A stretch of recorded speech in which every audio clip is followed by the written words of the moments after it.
దేవుని యొక్క సన్నిధానంలో మరొకసారి మీ అందరితో ఈ విధంగా కూడుకొని మరి అనుదిన ధ్యానములు అనేటువంటి మాటలను మనం ప్రతిరోజు వినటం, ఈ కార్యక్రమంలో వీరందరూ ఈ మాటలు విని బలపడుతున్నారని నేను నమ్ముతూ ఉన్నాను.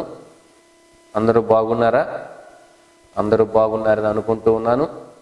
మీ ప్రార్థన వల్ల మేము కూడా బాగానే ఉన్నాం.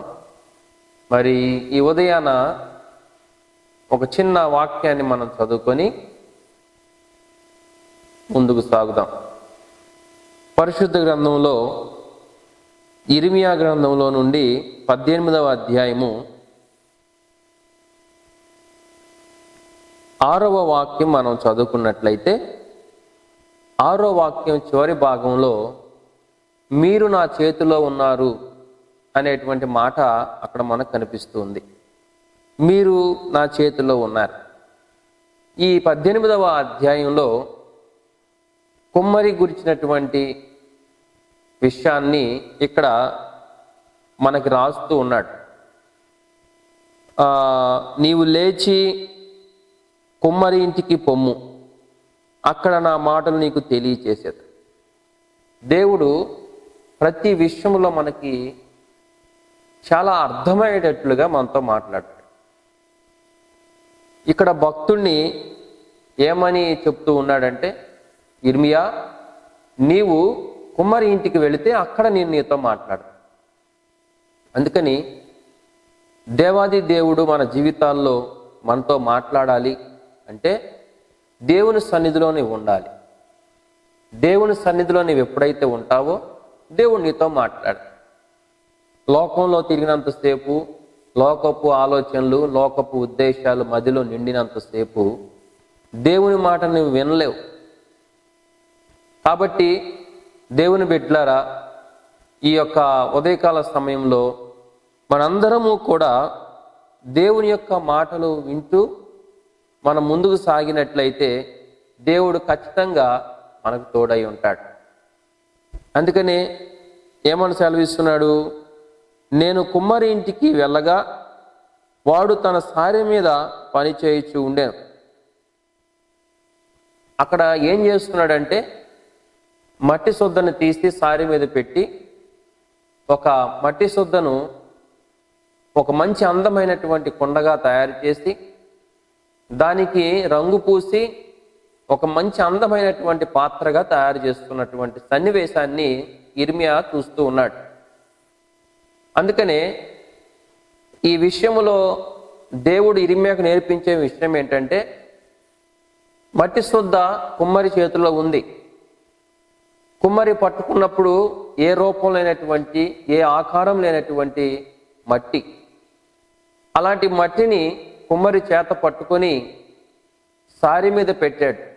పెట్టినప్పుడు ఒక రూపాన్ని వచ్చే వరకు ఆ మట్టి ముద్ద కింద పడిపోయినా, రూపం రాకపోయినా, రూపం వచ్చే వరకు కూడా సారి మీదే ఉంచి ఆ మట్టి శుద్ధని విడిచిపెట్టకుండా ముందుకు సాగుతూ ఉన్నాడనే సంగతి ఇర్మియాకు తెలియచేయాలని దేవుడైనటువంటి యెహోవా ఇర్మియాను కుమ్మరి ఇంటికి వెళ్ళమన్నాడు.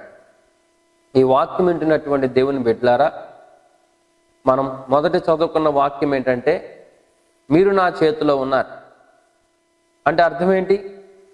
కుమ్మరి చేతిలో ఎందుకు పనికిరానటువంటి కాళ్ళ కింద తొక్కే మట్టి ఏ విధంగా ఉందో మనం కూడా ఎందుకు పనికిరాని స్థితిలో ఉన్నాం, ఏది సాధించలేకపోతున్నాం, మనశ్శాంతిగా మనుష్యుడు బ్రతకలేకపోతున్నాడు, పాపంలోనే నలిగిపోతున్నాడు, రూపాయి సంపాదించుకుంటున్నాడు కానీ అనుభవించలేకపోతున్నాడు. మరి అలాంటి పరిస్థితిలో మనందరం ఒక మట్టి శుద్ధ లాంటి వారమే కదా. అలాంటి మట్టి శుద్ధలమైనటువంటి మనలను కుమ్మరి పట్టుకున్నట్టుగా యెహోవా దేవుడైనటువంటి ఆయన మనల్ని పట్టుకోకపోతే మనకొక రూపం ఎక్కడి నుంచి వస్తుంది? మనకొక ఆలోచన ఎక్కడి నుంచి వస్తుంది? కనుక నీవు దేవుని చేతిలో ఉన్నటువంటి నీకొక రూపం వచ్చే వరకు కూడా, నీకొక ఆకారం వచ్చే వరకు కూడా ఆయన్ని విడిచిపెట్టడు. నిన్ను ఆయన పట్టుకుంటాడు. ఆయన చేతిలో నీవు ఉన్నావు. నువ్వు టెన్షన్ పడద్దు, ఆందోళన చెందద్దు.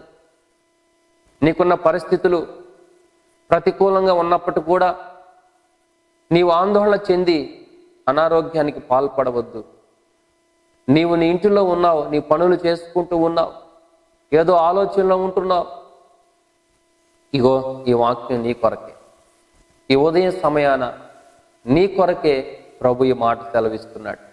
నీవు దేవుని చేతుల్లో ఉన్నావు. నీకు ఒక రూపం ఇస్తాడు ప్రభు. అదిగో ఆ రూపం అనేక మందికి ఆశీర్వాదకరంగా ఉన్నటువంటి రూపం. మంచి జ్ఞానముని ఇవ్వబోతున్నాడు, మంచి ఆశీర్వాదాన్ని ఇవ్వబోతున్నాడు. కనుక ఈ విషయాన్ని గ్రహించి మనందరము ఆయన చేతిలో ఉన్నవారంగా ఉండాలని, అంతేకాదు ఆయన యొక్క ఉద్దేశాలు గుర్తెరిగి ఆయన వలె జీవించాలనే మాటలు ఇవి. కనుక తిన్నటువంటి ఆ ప్రయాణాల్లో అటు ఇటు తిరుగుతూ ఉంటాం.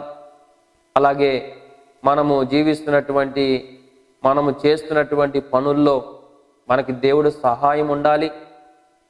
కనుక మనము మన పరిస్థితులు మన చేతిలో లేకపోతే దాటిపోయింది అని అనుకుంటాం. కానీ ప్రభు చేతిలో నుండి నువ్వెప్పుడు దాటిపోవు.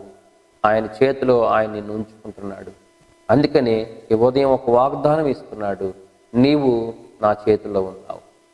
దేవుని బిడ్డ, నువ్వు ధైర్యంగా ఉండు, నువ్వు కుమిలిపోకు.